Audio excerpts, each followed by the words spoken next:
Election commission কাছে আমরা বারবার চাইছি প্রোগ্রাম করতে, কিন্তু পুলিশের ক্লিয়ারেন্স অজুহাত দেখিয়ে 11th আওয়ারে আমাদের প্রোগ্রামটা বাতিল করে দেওয়া হচ্ছে।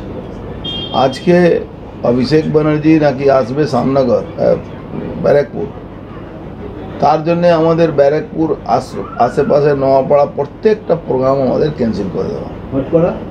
ভাটপাড়া, জগদ্দল, নোয়াপাড়া, নৈহাটি, বীজপুর অবধি আমাদের প্রোগ্রামগুলো ক্যান্সেল করে দেওয়া। কত কিলোমিটার ডিস্টেন্স এখান থেকে প্রায় 16-17 কিলোমিটার ডিস্টেন্স। এদিকে আপনারা জানেন ইতিমধ্যে প্রায় 5-6 কোটি টাকা খরচ করে ওই ইলেকট্রিক লাইনগুলো, কেবল লাইনগুলো কেটে 5 দিন ধরে ব্যারাকপুরের মানুষ অতিষ্ঠ হয়ে গেছে।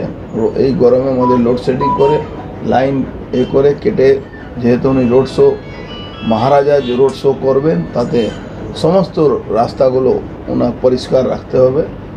এই ধরনের আচরণ তো মানুষের খুবই অসুবিধা হচ্ছে। তা সত্ত্বেও ইলেকশন কমিশন এখানে কোনো নজরদারি করছে না। কি আবার বলার কি আছে, অভিষেক বন্দ্যোপাধ্যায় ভিভিআইপি, সব জায়গায় পারমিশন নেওয়া আছে।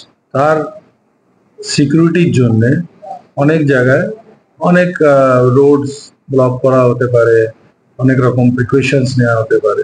তো সেগুলোর জন্য যদি কোনো রাস্তায় মিটিং পড়ে, এখন উনি যে জায়গা দিয়ে যাবেন সেখানে একটা মিটিং হয়, সেটা কি হয় না? সে তো নরেন্দ্র মোদী এসেছিল যখন আমার অনেক মিটিং ক্যান্সেল করে দিয়েছিল। এই পাগল টাগল হয়ে গেছে নাকি ফাল্টু সিং? সব কথায় ওটা কথা হলো না, এই নিয়ে প্রেস করলো। আর আপনারাও তেমনি এই প্রেস নিয়ে আপনারা ছুটছেন।